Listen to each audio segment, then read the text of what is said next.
ಕಾಂಗ್ರೆಸ್ ಕಚೇರಿಯಲ್ಲಿ ಕರೆದಿರುವಂಥ ಪತ್ರಿಕಾಗೋಷ್ಠಿಗೆ ಎಲ್ಲ ಮಾಧ್ಯಮ ಮಿತ್ರರನ್ನು ಕಾಂಗ್ರೆಸ್ ಪಕ್ಷದ ಪರವಾಗಿ ಸ್ವಾಗತಿಸುತ್ತಾ, ವಿಶೇಷವಾಗಿ ಮೊನ್ನೆ ದಿನ ನಮ್ಮ ರಾಷ್ಟ್ರೀಯ ನಾಯಕರು, ನಮ್ಮ ಪಕ್ಷದ ಅಧ್ಯಕ್ಷರಾದ ಸನ್ಮಾನ್ಯ ಶ್ರೀ ರಾಹುಲ್ ಗಾಂಧಿ ಅವರು ಒಂದು ವಿಶೇಷ ಬಡ ಜನತೆಗೆ ಒಂದು ಯೋಜನೆಯನ್ನು ಘೋಷಣೆ ಮಾಡಿದ್ದಾರೆ. ಆ ಘೋಷಣೆಯನ್ನು ಇವತ್ತು ತಮ್ಮ ಮುಂದೆ ಹೇಳಲಿಕ್ಕೆ ಪತ್ರಿಕಾಗೋಷ್ಠಿಯನ್ನು ನಾವು ಕರೆದಿದ್ದೀವಿ. ವಿಶೇಷವಾಗಿ ಪ್ರತಿ 20ರಷ್ಟು ಕುಟುಂಬಗಳಿಗೆ ದೇಶದಲ್ಲಿ ಸುಮಾರು 6,000 ರೂಪಾಯಿಯಂತೆ ಪ್ರತಿ ತಿಂಗಳ, ಮತ್ತು ಅದು ವಾರ್ಷಿಕ ಸುಮಾರು 72,000 ರೂಪಾಯಿಗಳನ್ನು ಭದ್ರತೆ ಕೊಡುವಂಥ ಒಂದು ವಿಶಿಷ್ಟ ಕಾರ್ಯಕ್ರಮ. ಈಗಾಗಲೇ ನಮ್ಮ ಪಕ್ಷ ಆಹಾರ ಭದ್ರತೆ ಕೂಡ ಕಳೆದ ಮನಮೋಹನ್ ಸಿಂಗ್ ಅವರ ಕೊನೆಯ ವರ್ಷದಲ್ಲಿ ಕೂಡ ಆಹಾರ ಭದ್ರತೆಯನ್ನು ಕೊಟ್ಟಿದ್ದೀವಿ. ಭಾಳಷ್ಟು ಈ ದೇಶದಲ್ಲಿರುವಂಥ ಕಡು ಬಡವರು, ರೈತರ ಪರವಾಗಿ ಮತ್ತು ವಿಶೇಷವಾಗಿ ನಮ್ಮ ಸರ್ಕಾರದಲ್ಲಿ ಇಂಥ ಯೋಜನೆಗಳನ್ನು ಘೋಷಣೆ ಮಾಡೋ ಮೂಲಕ ಅವ್ರನ್ನ ಮೇಲಕ್ಕೆತ್ತುವಂಥ ಪ್ರಯತ್ನ ಮಾಡಿದ್ದೀವಿ. ಅದರಲ್ಲಿ ವಿಶೇಷವಾಗಿ ಇದು ಏನು 6,000 ರೂಪಾಯಿಯನ್ನು ಗ್ಯಾರಂಟಿ ಮನಿಯಾಗಿ ನಾವು ಪ್ರತಿ 20ರಷ್ಟು ಶೇಕಡ ದೇಶದಲ್ಲಿರುವಂಥ 20ರಷ್ಟು ಜನರಿಗೆ ಕಡ್ಡಾಯವಾಗಿ ಕೊಡುವಂಥ ಘೋಷಣೆಯನ್ನು ನಮ್ಮ ರಾಹುಲ್ ಗಾಂಧಿ ಅವರು ಮಾಡಿದ್ದಾರೆ. ಸೊ ಇದರಿಂದ ಬಹುಶಃ ಭಾಳಷ್ಟು ಜನಕ್ಕೆ ಶೈಕ್ಷಣಿಕವಾಗಿ ಅವ್ರು ಬದುಕಲಿಕ್ಕೆ, ಅವ್ರಿಗೆ ಯಾರೂ ಸಹಾಯ ಇಲ್ಲದೆ ಇರುವಂಥವ್ರಿಗೆ ಭಾಳಷ್ಟು ಅನುಕೂಲ ಆಗುತ್ತೆ ಅಂತ ಸ್ಕೀಮನ್ನು ನಾವು ಜಾರಿ ಮಾಡಿದ್ವಿ. ಬಹುಶಃ ಅತ್ಯಂತ ಉಪಯುಕ್ತವಾದಂಥ ಒಂದು ಕಾನೂನನ್ನು, ಯೋಜನೆಯನ್ನು ನಮ್ಮ ಪಕ್ಷ ಚುನಾವಣೆ ಮುನ್ನ ಘೋಷಣೆ ಮಾಡಿದೆ. ಇನ್ನೂ ಕೂಡ ಸಾಕಷ್ಟು ನಮ್ಮ ಪ್ರಣಾಳಿಕೆಯಲ್ಲಿ ಕೂಡ ಇನ್ನೂ ಭಾಳಷ್ಟು ಯೋಜನೆಗಳನ್ನ ಬರುವಂಥ ದಿನಗಳಲ್ಲಿ ರಾಹುಲ್ ಗಾಂಧಿಯವರ ಘೋಷಣೆ ಮಾಡ್ತಾರೆ. ವಿಶೇಷವಾಗಿ ಇವತ್ತಿನ ಮುಖ್ಯ ಉದ್ದೇಶ ಈ 6,000 ರೂಪಾಯಿನ ಕಡು ಬಡವರಿಗೆ ಕೊಡುವಂಥ ಮಹತ್ವದ ಯೋಜನೆಯನ್ನು ತಮ್ಮ ಮುಖಾಂತರ ಜನತೆಗೆ, ಸಾರ್ವಜನಿಕರಿಗೆ ಮುಟ್ಟಿಸಲಿಕ್ಕೆ ಇವತ್ತಿನ ಈ ಪತ್ರಿಕಾಗೋಷ್ಠಿಯನ್ನು ನಾವು ಕರೆದಿದ್ದೀವಿ. ನೇರವಾಗಿ ಅವ್ರ ಬ್ಯಾಂಕ್ ಖಾತೆಗೆ ಈಗ ಭಾಳಷ್ಟು ಯೋಜನೆಗಳಲ್ಲಿ ಸಬ್ಸಿಡಿ ಕೊಡುವಂಥ ಯೋಜನೆ ಇದೆ. ನೇರವಾಗಿ ಅವ್ರ ಖಾತೆಗೆ ಜಮಾ ಮಾಡುವಂಥ ಸ್ಕೀಮ್ ಅದು, ಅವರ ಅಕೌಂಟಿಗೆ. ಓವರಾಲ್ 20% ಆಫ್ ದ ಟೋಟಲ್ ನಮ್ಮದು ಪಾಪ್ಯುಲೇಷನ್ಗೆ ಇಲ್ಲ. ಅದನ್ನು ನಮ್ಮ ಸರ್ಕಾರದ ಈಗಾಗಲೇ 5 ವರ್ಷಗಳಲ್ಲಿ ಮೋದಿಯವರ ಸರ್ಕಾರ ಅದನ್ನು ಮುಂದುವರಿಸಿದೆ, ಅದನ್ನೇನು ಸ್ಥಗಿತ ಮಾಡಿಲ್ಲ. ಆದರೆ ಸ್ವಲ್ಪ ಹಣವನ್ನು ಕಡಿತಗೊಳಿಸಿದ್ದಾರೆ ಸ್ವಲ್ಪ ಮಟ್ಟಿಗೆ. ಆದರೆ ಜಾರಿಯಲ್ಲಿದೆ ಸ್ಕೀಮ್. ಆದಾಯ ಅಂದರೆ ಕಡು ಬಡವರಂತ 20%, ಆದರೆ BPL ಮೇಲೆ ಅದನ್ನು ಮಾನದಂಡ ನಿರ್ಧಾರ ಮಾಡಲಿಕ್ಕೆ ಸಾಧ್ಯ ಆಗ್ತದೆ. GDP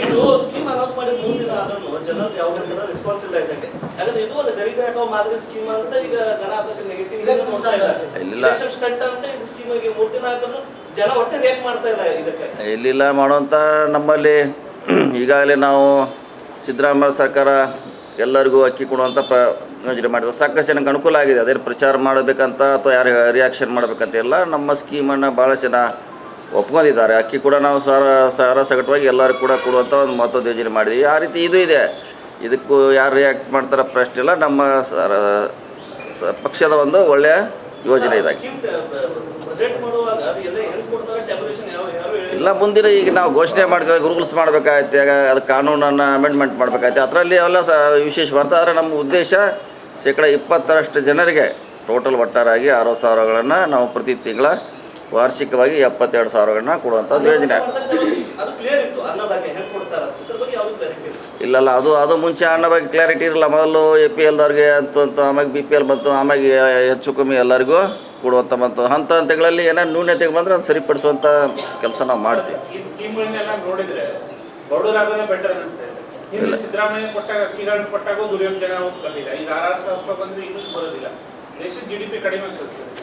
ಇಲ್ಲ, ಅದನ್ನು ನೋಡ್ಕೊಂಡೇ ಸರ್ಕಾರದಲ್ಲಿ ಸ್ಕೀಮ್ ಅಷ್ಟು ದುಡ್ಡು ಇದ್ದೇ ಇರ್ತೈತಿ. ಅದನ್ನು ನೋಡೇ ಕ್ಯಾಲ್ಕುಲೇಷನ್ ಮಾಡೇ ಮಾಡ್ತಾರೆ. ಮೊನ್ನೆ ಕುಮಾರಸ್ವಾಮಿ ಅವರು ಸಾಲ ಮನ್ನಾ ಮಾಡಿದರು. ಅದು ಮಾಡ್ಬೇಕಾದ್ರೆ ಅವರು ಹಿಂದೆ ತಜ್ಞರ ಜೊತೆ ಚರ್ಚೆ ಮಾಡಿ ಅದನ್ನು ಸ್ಕೀಮನ್ನು ಘೋಷಣೆ ಮಾಡಿದರು. ಅವ್ರೇನು ಸುಮ್ಮನೆ ಯಾರೋ ಏಕಾಏಕಿ ಮಾಡಲಿಕ್ಕಾಗಲ್ಲ. ಕಾನೂನು ತಜ್ಞರ, ಆರ್ಥಿಕ ತಜ್ಞರ ಜೊತೆ ಚರ್ಚೆ ಮಾಡಿ ಯಾವುದೋ ಸ್ಕೀಮ್ ಜಾರಿ ಮಾಡಬೇಕಾಯ್ತು. ಒಂದೇ ತಕ್ಷಣ ಮಾಡಲಿಕ್ಕಾಗಲ್ಲ.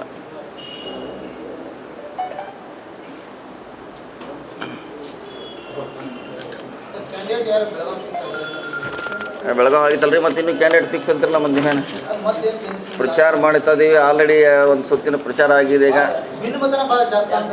ಇನ್ನು ಮತ್ತೆ ಎಲ್ಲ ಪಕ್ಷದಲ್ಲಿ BJPಗೆ ಕಡಿಮೆ ಇದ್ರಿ. ಎಷ್ಟು ಮಂದಿ ಬಿಟ್ಟರೆ ಈಗ ನಮ್ಮಲ್ಲಿ ಇದು ಇಲ್ಲ ಅಂತ ನಾವು ಹೇಳ್ತಿಲ್ಲ. BJPಯಾಗಿ ಬಿಟ್ಟು ಹೊಂಟಿದ್ದಾರೆ, ನಮ್ಮಲ್ಲಿ ಹೋಗಿದ್ದಾರೆ. ನಾವಿಲ್ಲ ಅಂತ ಹೇಳಿರ್ತಿಲ್ಲ. ಇದು ಚುನಾವಣೆ ಬಂದರೆ ಇದು ಆ ಕಡೆ ಜಿಗಿದು ಈ ಕಡೆ ಜಿಗಿದು ಇದೇನು ಪ್ರಶ್ನೆ ಎಲ್ಲ ಇಲ್ಲಿ ಎಲ್ಲಿವರೆಗೆ ಅಂದರೆ ನಾಮಿನೇಷನ್ ವಿಡ್ರಾ ಮಾಡುವವರೆಗೆ. ನಮ್ಮ ಮಾತು ಕೇಳೋ ಪ್ರಶ್ನೆ ಅಲ್ಲ, ನಾವು ಪಕ್ಷದಲ್ಲಿ ನಮ್ಮ ಮಾತು ಅವನೇ ಕೇಳಬೇಕು. ರಮೇಶ್ ಜಾರಕಿಹೊಳಿ ನಮ್ಮ ಮಾತು ಕೇಳಬೇಕಂತೇಳಿ ಅವರು ಪಕ್ಷದಲ್ಲಿ ಇದ್ದಾರೆ, ಪಕ್ಷದ ಮಾತು ಕೇಳಬೇಕು. ನನ್ನ ಮಾತು ಕೇಳಬೇಕಂತೇಳಿ ನಾವು ಹೇಳೋಲ್ಲ. ಹಾಂ ಮಾಡ್ತಾರೆ. ಅವರು ಕಾಂಗ್ರೆಸ್ ಪಕ್ಷದ ಸದಸ್ಯರಿದ್ದಾರೆ, ಶಾಸಕರಿದ್ದಾರೆ, ಮಾಡಲೇಬೇಕು, ಅವ್ರ ಡ್ಯೂಟಿ ಅದು.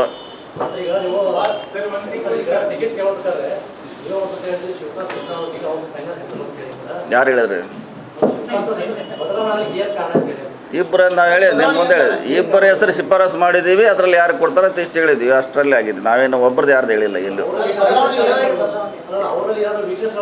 ಇಲ್ಲ, ಅದೇ ವೀಕ್ನೆಸ್ ಇಲ್ಲ, ಅದು ಕೊಟ್ಟವರು ಡೆಲ್ಲಿಯಲ್ಲಿ. ನಾವು ನಿಮಗೆ ಹೇಳಿದ್ದು ಪತ್ರಿಕಾ ಮಾಧ್ಯಮ ಮುಂದೆ ಇಬ್ಬರ ಹೆಸರು ಸ್ಪಷ್ಟವಾಗಿ ಹೇಳಿದ್ದೀವಿ, ಅದ್ರ ಪ್ರಕಾರ ಒಬ್ಬರಿಗೆ ಅಂತ ಹೇಳಿದ್ವಿ. ಇಲ್ಲ ಹಂಗೇನಿಲ್ಲ, ನಾವು ಯಾರಿಗೂ ಹೇಳಿಲ್ಲ, ಇಬ್ಬರಲ್ಲಿ ಯಾರಿಗೆ ಕೊಡ್ತಾರೆ ಅಂತ ಇಷ್ಟು ಹೇಳಿದ್ವಿ.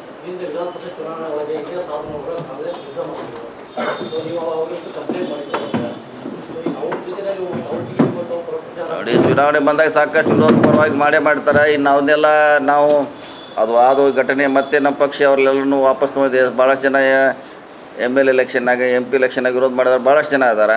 ಸೊ ಆ ತಕ್ಷಣದಲ್ಲಿ ಎನ್ಕ್ವೈರಿ ಆಗಿದೆ, ಮಾಡಿದ್ದಾರೆ ಕಮಿಟಿ ಅವರು. ಮತ್ತು ಅವರು ವಾಪಸ್ ತೊಗೊಳಕ್ಕೆ ಶಿಫಾರಸು ಮಾಡಿದ್ದಾರೆ, ವಾಪಸ್ಸು ಮತ್ತೆ ಶಿಫಾರಸು ಮಾಡಿದ್ದಾರೆ ಕಮಿಟಿ ಅವರು, ತೊಗೊಂಡಿದ್ದಾರೆ. ಅದರಲ್ಲಿ ಏನು ಮಾಡಲಿಕ್ಕಾಗಲ್ಲ. ಮತ್ತು ಅದೇನು ಸರ್ವಸಾಮಾನ್ಯ ಇದೆ, ಅದೇನು ಹೊಸದು ನಮ್ಮ ಪಕ್ಷದ ಹೊಸದಲ್ಲ, ಬೇರೆ ಪಕ್ಷದಲ್ಲಿ ಹೊಸದಲ್ಲ, ಎಲ್ಲ ಕಡೆ ಇದ್ದೇ ಇದೆ. ಇಲ್ಲ, ಅದನ್ನ ಹೆಂಗೆ ತಿಳ್ಕೊತ್ರೆ ಹಂಗೆ 50-50 ಅಂತ ಹೇಳಿರಿ, 50-50 ಅಂತ ಹೇಳಿರಿ.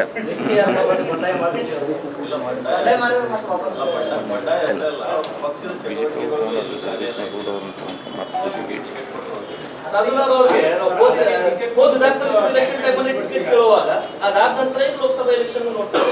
ಇನ್ ಬಿಟ್ಟು ನಾವು ಯಾರು ನೋಡಿಲ್ಲ. ನಮಗ್ ಬಯಲು ನಮ್ಮ ಪ್ರೊಫೆಷನ್ ಇರೋದ್ರಿಂದ ನಾವು ನಮಗೆ ನೆನಪಿದೆ. ಜನರಂತ ಸಾಧನ ಅವ್ರು ಯಾರು ಗೊತ್ತಿಲ್ಲ. ಸಾಧ್ನವರು ಬಯಲಂಗ್ಲಿಗೆ ಸೀಮಿತವಾಗಿರುವಂಥ ವ್ಯಕ್ತಿ. ಅವರು ನೀವು ಜಿಲ್ಲಾದಿದ್ದಾಗ ರಾಮದುರ್ಗದಾಗ ಅವ್ರು ಇರಬೇಕು, ಬೆಳಗಾವಿದಾಗ ಇರಬೇಕು, ಚಿಕ್ಕೋಡಿಯಾಗ ಇರಬೇಕಂತಲ್ಲ. ಅವ್ರ ವ್ಯಾಪ್ತಿ ಎಷ್ಟೈತಿ ಅಲ್ಲಿ ವ್ಯಾಪ್ತಿಯಲ್ಲಿ ಮಾಡಿದ್ದಾರೆ. ಅವರು ನಮ್ಮ ಪಕ್ಷದ ಕಾರ್ಯಕ್ರಮ ಮುಖಂಡರು ಬಂದಾಗ ಅವ್ರ ಜೊತೆ ಇದ್ದಾರೆ. ನೀವು ಹೇಳ್ದಂಗೆ ಬೆಳಗಾವಿ ಕಾರ್ಯಕ್ರಮ ಇಲ್ಲದೆ ಇರ್ಬೋದು, ಯಾಕಂದ್ರೆ ಅವರು ಇಲ್ಲಿ ಅವ್ರ ಕಾರ್ಯವ್ಯಾಪ್ತಿ ಅಲ್ಲ. ಈಗ ಅವರು ಲೋಕಸಭಾ ಸದಸ್ಯರ ಅವ್ರ ಕಾರ್ಯವ್ಯಾಪ್ತಿ ಇಲ್ಲಿಗೆ ಬಂದಿದೆ ಅಷ್ಟೇ. ಪಕ್ಷದ ಮೇಲೆ ಮಾಡ್ತೇವೆ. ಪಕ್ಷ ಈಗ ಸಾಧಾರಣ ಪ್ರಶ್ನೆ ಇಲ್ಲ. ಈಗೂ ಅವ್ರವ್ರ 8 ಕಾನ್ಸ್ಟಿಟ್ಯೂನ್ಸಿಗೆ 8 ಜನ ನಾವು ಮುಖಂಡರಿದ್ದೀವಿ, ಶಾಸಕರಿದ್ದೀವಿ, ಕೆಲವರು ಡಿಪ್ಯೂಟೆಡ್ ಇದ್ದಾರೆ. ಅವರು ಅದನ್ನು ನೇತೃತ್ವ ವಹಿಸ್ತಾರೆ, ಸಾಧನ ನೇತೃತ್ವ ವಹಿಸೋದು.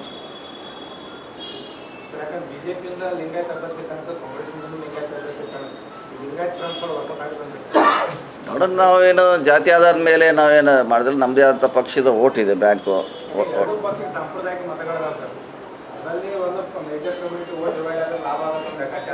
ಇದ್ರದ್ದು ಇರಲಿ. ಮತ್ತು ಯಾವ್ದಾರು ಕ್ಯಾಲ್ಕುಲೇಷನ್ ಮ್ಯಾಗ ಮಾಡಬೇಕಾಯ್ತು. ಅವ್ರ ಸಮಾಜದ ಓಟ್ ಪಡಿಬೋದು ಅಂತ ನಮ್ಮದು ಲೆಕ್ಕಾಚಾರ ಇದೆ.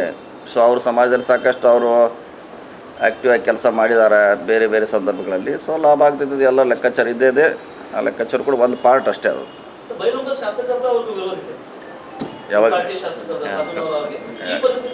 ಯಾವಾಗ ಹೇಳಿದ್ರೆ ಇಲ್ಲ, ಅವ್ರು ಯಾವಾಗ ಹೇಳಿದ್ರು ಪಾಪ ಅವ್ರು ಕಾಂಗ್ರೆಸ್ ಪಕ್ಷದ ಶಿಸ್ತಿನ ಸಿಪಾಯಿ ಅವರು. ಇಲ್ಲ, ಈಗ ಅಂತ ಸಿದ್ದಾಳ ಅವ್ರದಂತ ಈಗಂತ ಪ್ರಶ್ನೆ ಇಲ್ಲ, ಟಿಕೆಟ್ ಅದು ಮುಗಿದೋಗಿದೆ ಅಧ್ಯಾಯ. ಈಗೇನಿದ್ರು ನಾವು ಈ ನಮ್ಮ ಸಾಧನವ್ರ ಬಗ್ಗೆ ನಾವು ಮಾತಾಡ್ಬೇಕಾಯ್ತು. ಯಾಕಂದ್ರೆ ಅವ್ರಂತ ಈಗ ನಮ್ಮ ಪಕ್ಷದ ಪರವಾಗಿರ್ತಾರೆ ಅಷ್ಟೇ. ನಾವೇನಿದ್ರು ಸಾಧನವ್ರ ಬಗ್ಗೆ ಮಾತಾಡ್ತೀವಿ ಅಷ್ಟೇ. ಈಗ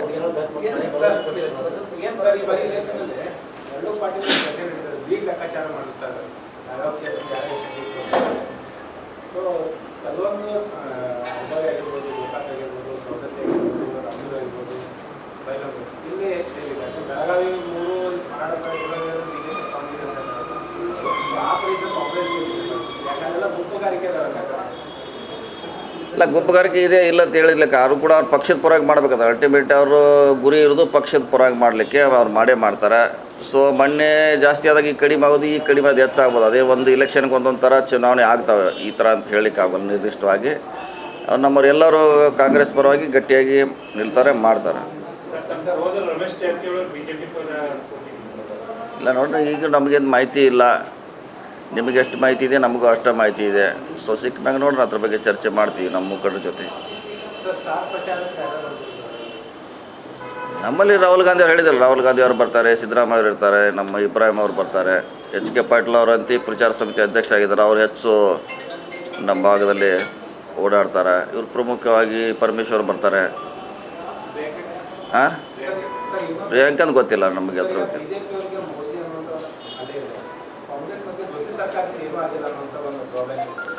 ನಮ್ಮ ಸರ್ಕಾರ ಬಂದ ಬಗ್ಗೆ ಸಾಕಷ್ಟು ಆಗಿದ್ದಲ್ಲ ರೀ. ಎಲ್ಲ ಹಿಂದಿನ ಸಿದ್ದರಾಮಯ್ಯ ಅವರು ಏನು ಸ್ಪೀಡ್ ಇತ್ತು ಕೆಲಸದ, ಆ ಸ್ಪೀಡ್ ಈ ಸರ್ಕಾರದಲ್ಲಿ ಕೂಡ ಮುಂದುವರೆದಿದೆ. ರಸ್ತೆಗಳಿಗೆ ಇರ್ಬೋದು, ಕೆರೆ ನೀರು ತುಂಬುದು ಇರ್ಬೋದು, ಭಾಳಷ್ಟು ಸ್ಕೀಮ್ಗಳನ್ನು ಮಾಡಿದ್ದೀವಿ. ಮಾಡುತ್ತಿಲ್ಲ ಕೆಲಸ ಭಾಳ ಹಿಂದಿನ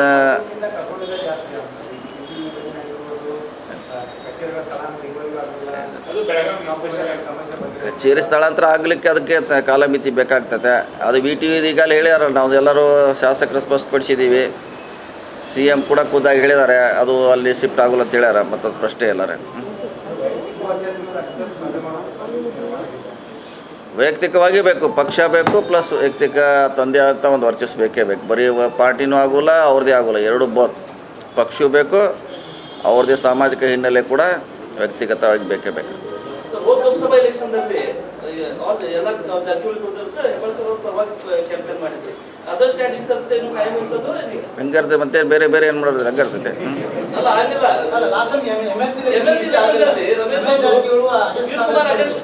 ಅವ್ರು ಮಾಡಿದಾರೆ ಏನೇ ಹೇಳೋದು ಮಾಡಿದಾರೆ ಇಲ್ಲಲ್ಲ, ಅವ್ರು ಮಾಡಿದಾರೆ, ಅದು ಬೇರೆ ಸಂದರ್ಭ. MLC ಯಲ್ಲಿ ಮಾಡಿದಾರೆ ಅಂತ ಈಗ ಬೇರೆ ಅಲ್ಲ. ಈಗ ಯಾರು ಅವ್ರ ಕ್ಯಾಂಡಿಡೇಟ್ ಯಾರು ಇಲ್ಲ, ರಮೇಶ್ ಜಾರಕಿಹೊಳಿ ಕ್ಯಾಂಡಿಡೇಟ್ ಇಲ್ಲೇ ಇಲ್ಲ, ಇಲ್ಲಿ ಯಾರ್ದಾರೆ. ನಮ್ಮ ಅಣ್ಣವ್ರು ಹೇಳಿಲ್ಲ, ರಮೇಶ್ ಜಾರಕಿಹೊಳಿ ಯಾವಾಗಲೂ ದೂರ ಇರ್ತಾರೆ ಪಕ್ಷದಿಂದ, ಸಂಘಟನೆಯಿಂದ. ನಮ್ಮ ಮುಂಚೆ ಕೂಡ ಹೇಳಿನಿ. ಆದರೆ ನಮ್ಮ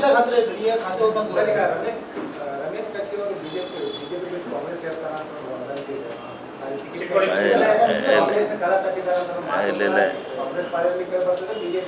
ನಮ್ಮವ್ರು ಈಗಾಗಲೇ ಅನೌನ್ಸ್ ಮಾಡಿಬಿಟ್ಟಾರೆ. ಈಗಂತ ಇನ್ನೊಂದು ಪ್ರಶ್ನೆ ಇಲ್ಲ, ಈಗಾಗಲೇ ಪ್ರಚಾರ ಮಾಡ್ತಾ ಇದ್ದೀವಿ ನಾವು. ಆ ವಿಷಯ ನಮ್ಮ ಇಲ್ಲ, ಅದು ಪ್ರಶ್ನೆ ನಮಗೆ ಉದ್ಭವಿಸಲ್ಲ ಈಗ. ಯಾಕಂದ್ರೆ ಈಗಾಗಲೇ ನಾವು ಮುಂದೆ ಹೋಗಿಬಿಟ್ಟಿದ್ದೀವಿ, ನಾವು ಪ್ರಚಾರ ಮಾಡ್ತಾ ಇದ್ದೀವಿ ಈಗ. ಸೊ ನಮ್ಮ ಕ್ಯಾಂಡಿಡೇಟ್ ಇವರೇ ಇಬ್ಬರು ಫಿಕ್ಸ್.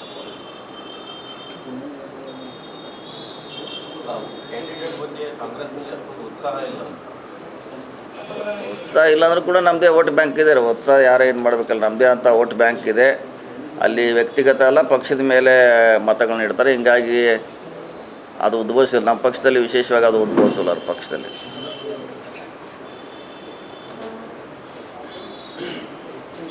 ಕಳೆದ 3 ಚುನಾವಣೆಯಲ್ಲಿ ಮರಾಠಿ ಮತಗಳ ಕಡಿಮೆ ಅಂತೇಳಿ ಕಾಂಗ್ರೆಸ್ ಸೋಲಾಗಿತ್ತು. ಈ ಬಾರಿ ಚುನಾವಣೆಯಲ್ಲಿ ಮರಾಠಿ ಮತಗಳನ್ನು ಸೋಲೋದಕ್ಕೆ ನೋಡೋಣ, ನಾವು ಅವ್ರ ಮನೆಗೆ ಮುಡಿಸುವಂಥ ನಮ್ಮ ಪಕ್ಷದ ಸಿದ್ಧಾಂತ ಕಾರ್ಯಕ್ರಮ ಅವ್ರ ಮನೆಗೆ ಹೇಳುವಂಥ ಪ್ರಯತ್ನ ಮಾಡ್ತೀವಿ. ಮರಾಠಿ ಯುವಕರಲ್ಲಿ, ಮರಾಠಿ ಉತ್ಸದಿಗಳಲ್ಲಿ, ಅವರ ಲೀಡರ್ಗಳಲ್ಲಿ ನಮ್ಮ ಪಕ್ಷದ ಬಗ್ಗೆ ಅವ್ರಿಗೂ ಕ್ಲೋಸ್ ಆಗಿ ಹೋಗಿ ಅವ್ರಿಗೆ ಹೇಳಿಕೊಳ್ಳುವಂಥ ಪ್ರಯತ್ನ ಮಾಡ್ತೀವಿ.